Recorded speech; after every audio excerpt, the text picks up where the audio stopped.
ரஷ்ய அதிபரான Vladimir Putin அவர்கள், அப்புறம் அமெரிக்காவோட அதிபரான டொனால்டு ட்ரம்ப் அவர்கள் டக்குன்னு ஃபோன் பண்ணிக்கிறாரு. ட்ரம்ப் அவர்கள் பண்ணிக்கிறாரு.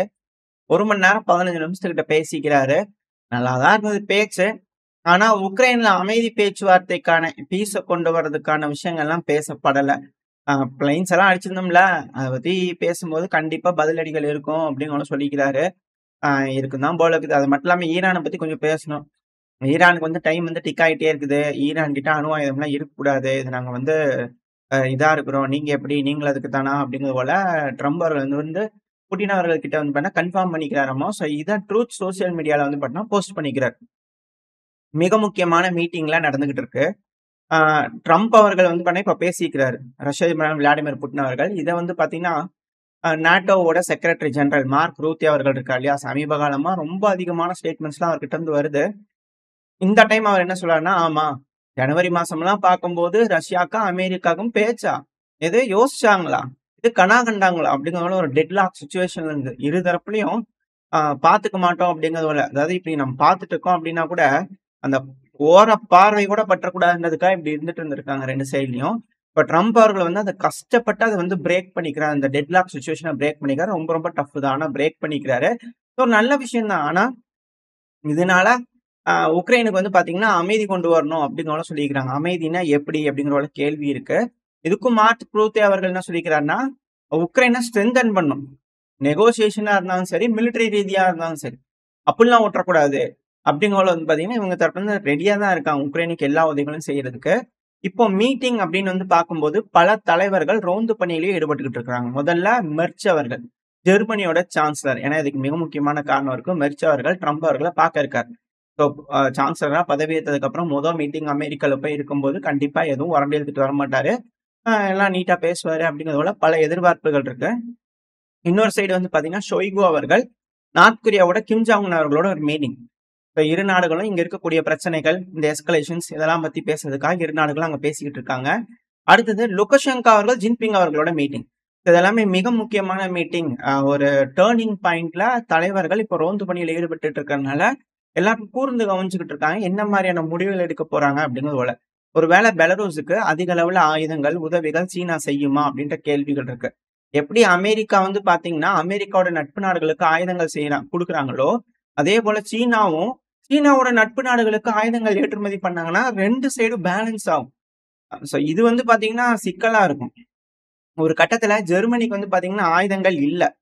ஆ ஜெர்மனியே ப்ரொடியூஸ் பண்ணிக்கிட்டா தான் உண்டு. அவங்க அதிக அளவுல வச்சிருந்தாங்க. பட் ஆனா அவங்களால முடிஞ்சதுனா தான் அவங்களால செய்ய முடியும். சோ அந்த ஜெர்மனிக்கு ஆயுதம் சப்ளை பண்றதுக்கு ஒரு நாடு இருந்திருந்ததுன்னா, அப்ப ஜெர்மனியோட நிலைமை யோசிச்சு பாருங்க. எந்த அளவுக்கு இருந்திருக்கும் அப்படிங்கிற சப்ளைங்கிறது ரொம்ப ரொம்ப தேவை. இதுதான் வந்து பாத்தீங்கன்னா, இங்க இருக்கக்கூடிய விஷயம். அந்த வேர்ல்டு வார் 1, 2 மாரி யூனிலேட்ரலான வின்னர்ஸ்லாம் இங்க பார்க்க முடியாது. பயங்கரமான போர் இருக்கும். பல வருடங்களுக்கு நடக்கும். ஏன்னா, சப்ளையர்ஸ் அப்படிங்கிறவங்க வந்து இந்த ஆயுதம் தயாரிச்சு விக்கிறாங்க இல்லையா? அவங்களுக்கு தொந்தரவு இல்லாத வரைக்கும், இந்த போர் முடிவை நோக்கி போகவே போகாது அப்படிங்கிற பலரும் சொல்லிட்டு இருக்காங்க. ஏன்னா, இதுக்கு மெர்சனரிஸ் பல நாடுகள்ல இருந்து வராங்க. ஹையர் பண்றாங்க. ரஷ்யாக்கு நெறைய நாடுகள் வராங்க. உக்ரைனுக்கு நெறைய நாடுகள் வராங்க. உக்ரைனுக்கு நெறைய நாடுகள் ஆயுதம் தயாரிச்சு குடுக்குறாங்க. ரஷ்யாக்கு பல நாடுகள் ஆயுதம் தயாரிச்சு குடுக்குறாங்கன்னா, இந்த போர் எப்பதான் முடிவுக்கு வரும்? அப்படிங்கிற ஒரு கேள்வி இருக்கு இல்லையா? சோ இது போல தான் இது இழுத்துக்கிட்டு இருக்க போகுது. சோ அந்த ஒரு காரணத்தினால இந்த பல தலைவர்களும் ரோந்து பணியிலேயே இருக்கிறதுனால, அதாவது விசிட் விட்டுட்டு இருக்கிறாங்க இல்லையா? இதுக்கு அப்படி சொல்ல வந்தேன். சோ அப்படி பண்ணிட்டு இருக்கிறது எல்லாரையும் வந்து பண்ண கவனத்தையும் ஈர்த்திருக்கு. அது மட்டும் இல்லாம, ஆ ஜெர்மனி தான் அடுத்த சாக்ரிஃபைசிங் நாடா? அப்படிங்கிற இருக்கு. இப்போ செங்கடல்ல வந்து பாத்தீங்கன்னா, இஸ்ரேல யெமன் ஹவுதிஸ் அடிக்கிறாங்க. ஒரு உதாரணத்துக்கு சொல்றேன். இப்ப அதே போல இங்க ஜெர்மனி வந்து ரஷ்யாவ அடிக்கிறாங்கன்னு வச்சுக்கோங்க. அதாவது ஜெர்மனியோட மிசைல உக்ரைனுக்கு குடுத்து உக்ரைன் அடிக்கிறாங்கன்னு வச்சுக்கோங்களேன். இதுக்கு முன்னாடி ஸ்கால்ப்பு, டாரஸு, ஸ்ட்ராம் ஷேடோ இதெல்லாம் யூஸ் பண்ணாங்க தான். இப்ப என்ன டாரஸ் யூஸ் பண்றதுக்கு என்ன? அப்படிங்கிற கேள்வி வருது இல்லையா? ஒன்ஸ் இத பயன்படுத்திட்டாங்கன்னா, ஜெர்மனி கிட்ட வந்து பாத்தீங்கன்னா, அணு ஆயுதங்கள்லாம் கிடையாது. ரஷ்யா நியாயமா வந்து பாத்தீங்கன்னா, ஜெர்மனி அடிக்கிறதுக்கு எல்லா விதமான உரிமைகளும் வந்துரும். ஸோ அப்படி அடிக்கிறாங்க அப்படின்னா, எப்படி யெமன் ஹவுதிஸ் வந்து இஸ்ரேல் அடிக்கிறாங்க. அதாவது தொலைதூரத்துல இருக்கு, நடுவுல நாடுகள்லாம் இருக்கு. வாட்டர் வேஸ யூஸ் பண்ணி தான் அடிக்க முடியும். இன்னொரு நாட்டோட ஏர் ஸ்பேஸ் யூஸ் பண்ணா பிளாக் பண்ணுவாங்க. 2வது அமெரிக்கா, பிரிட்டன் இது போல நாடுகள்லாம் அங்க வச்சு எக்ஸர்சைஸ் பண்ணி பாத்துட்டாங்க. இது போல மாஸான ட்ரோன்கள ஏவி விடுறாங்க ஈரான் அப்படின்னா, அத தடுத்து நிறுத்துறதுக்கு, அந்த இஸ்ரேல காப்பாத்துறதுக்கு கப்பல்கள் இருந்துச்சுன்னா நம்ம அதை வச்சு டவுன் பண்ண முடியுமா அப்படிங்கிறதெல்லாம் பார்த்துட்டாங்க. ஏன்னா ஒன்ஸ் டாரஸ் மிசைல் ரஷ்யாக்குள்ள போய் விழுந்துருச்சு அப்படின்னா, இந்த போருக்குள்ள அஃபிஷியலா ஜெர்மனி வந்துருச்சுன்னு ரிஜிஸ்டர் ஆயிடுச்சுன்னா, ரஷ்யா ட்ரோன்கள், மிசைல்கள்லாம் வந்து பார்த்தீங்கன்னா, ரஷ்யாலேருந்து ஜெர்மனியில ஏவி விடுவாங்க. ஸோ அப்படி ஏவும்போது கடல் வழி, இந்த பால்டிக் சி தான். இந்த பால்டிக் கடல்ல வந்து பார்த்தீங்கன்னா, ஆ போகக்கூடிய மிசைல்கள், ட்ரோன்கள்லாம் நேட்டோ நாடுகள் தடுப்பாங்களா? அப்படிங்கிற கேள்வி வருது. இப்ப அத பேலன்ஸ் பண்ணணும்னா, ரஷ்யாவோட நேவி இங்க ஸ்ட்ராங்கா இருக்கணும். இந்த பால்டிக் சீல இருதரப்புலயுமே, நேட்டோவும் சரி, ரஷ்யாவும் சரி, இருதரப்புலயுமே ட்ரில் பண்ணிக்கிட்டு இருக்காங்க. அதுக்கான வீடியோ பதிவுகள் சைடுல லோட் ஆயிட்டு இருக்கும். இது மேலும் மேலும் எஸ்கலேஷனோட உச்சகட்டத்துக்கு போயிட்டு இருக்கு.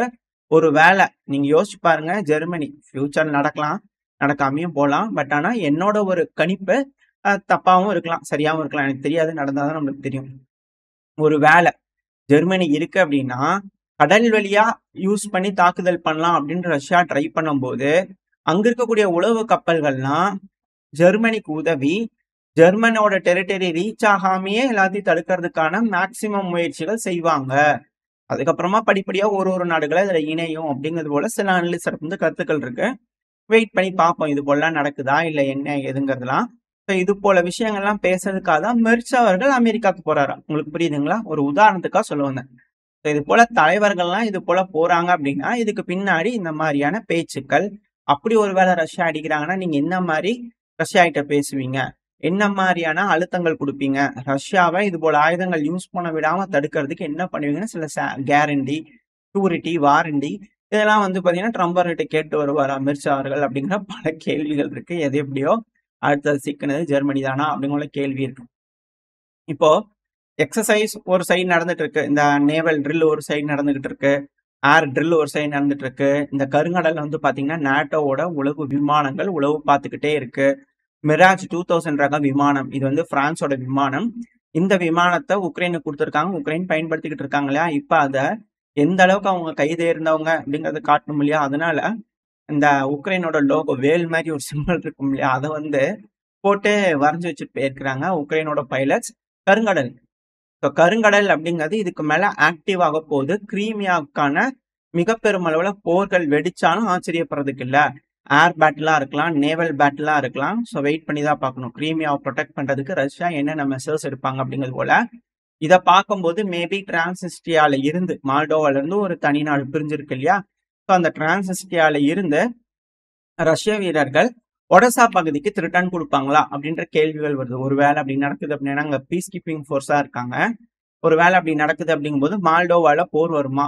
ஏன்னா அந்த இடத்துல அதிக அளவுல ஆயுதங்கள்லாம் இருக்கு. இல்ல உக்ரைன் அங்க போய் அந்த ஆயுதங்களை எடுக்கிறதுக்காக ரஷ்யா எங்களை தாக்குறாங்க, அதனால நாங்க போய் தாக்குறோம் அப்படிங்கிறது போல ஏதாவது ஒரு போலியான ஆபரேஷன் பேர்ல ஏதோ ஒண்ணு செஞ்சிருவாங்களா அப்படின்ற அச்சங்கள், பதட்டங்கள்லாம் இருக்கு. ஏன்னா அதெல்லாம் ரெட் லைன்ஸ் கிராஸ் பண்றாங்கன்னா ரஷ்யாவோட எஸ்கலேஷன் என்ன மாதிரி இருக்கும் அப்படின்ற கேள்விகள் இருக்கு.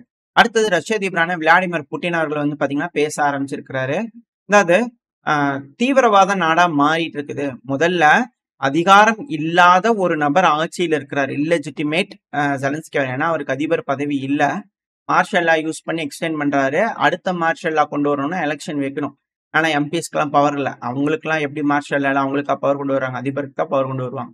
இப்போ 90 நாட்கள் எலெக்ஷன் வச்சிருக்கணும். எலெக்ஷன் வைக்கல. ஸோ அதனால அவர் சும்மா அவரோட பவரை மிஸ்யூஸ் பண்ணி அவர் திரும்ப திரும்ப அதிபர் ஆயிட்டே இருக்காரு. ஸோ இதனால ரஷ்ய தரப்புல இருந்து இது அங்கீகரிக்கப்பட்ட ஆட்சி கிடையாது அப்படிங்கிறத அவங்க தரப்புன்னு சொல்றாங்க. உக்ரைனோட அரசியல் அடிப்படையில அது அங்கீகரிக்கப்பட்ட ஆட்சி கிடையாது. ஸோ அதனால இப்படி இருக்கக்கூடிய ஒரு நபர் தீவிரவாத வேலைகள்லயும் இறங்கியிருக்காங்க. ஏன்னா இப்ப ரஷ்யாவுக்குள்ள இது போல தீவிரவாத அட்டாக் நடந்தது இல்லையா? ஸோ இதனால அந்த நாட்டுக்கு எப்படி ட்ரீட் பண்ணுமோ அதுக்கு ஏற்ற மாதிரி பண்ணும். தாக்குதல்கள் அந்த அளவுக்கு இருக்கணும். என்டையர் ஃப்ரண்ட் லைனும் கொலாப்ஸ் ஆயிட்டு இருக்கு. ஸோ இப்படி ஆயிட்டு இருக்கக்கூடிய தருணத்துல காலையில கூட நம்ம சுமி வீடியோல பார்த்திருப்போம் எந்த அளவுக்கு உக்ரைன் வீக்கா இருக்காங்கன்னு சொல்லிட்டு.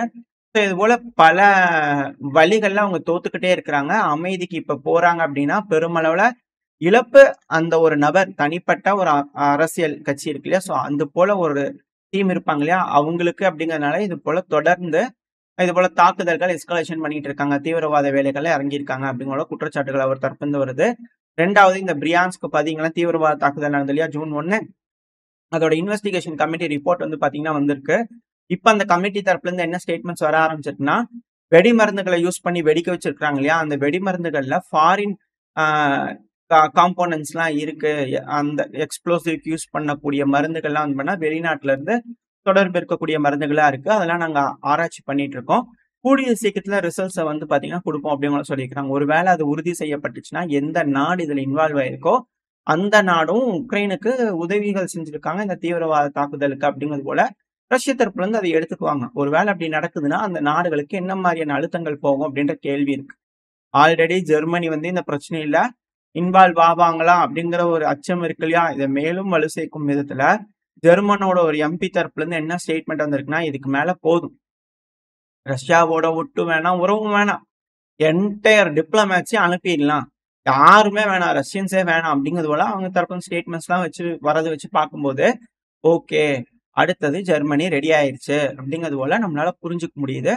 அ பார்ப்போம். வெயிட் பண்ணி பார்ப்போம். ஜெர்மனியோட சான்சலர் என்ன மாரியான முடிவுகள் எடுக்க போறாருன்னு. ஓரளவுக்கான தகவல்கள் இந்த பதிவுல பார்த்திருப்போம்னு நினைக்கிறேன். இதோட இந்த பதிவை நான் முடிச்சுக்கலாம். இந்த பதிவு எப்படி இருந்துச்சு உங்களுக்கு பிடிச்சிருக்கா? பிடிச்சுனா லைக் பண்ணிட்டு உங்க ஃப்ரெண்ட்ஸ் அண்ட் ஃபேமிலியோட ஷேர் பண்ணிக்கோங்க. அது கூடயே மறக்காம இந்த பதிவு பத்தின உங்களோட கருத்துக்கள கமெண்ட் செக்ஷன்ல சொல்லுங்க. இந்த பதிவு நல்லா இருக்கும்னு நம்பிக்கையில அடுத்த பதிவுல சந்திக்கிறேன். அதுவரைக்கும் ஸ்டே சேஃப். பை.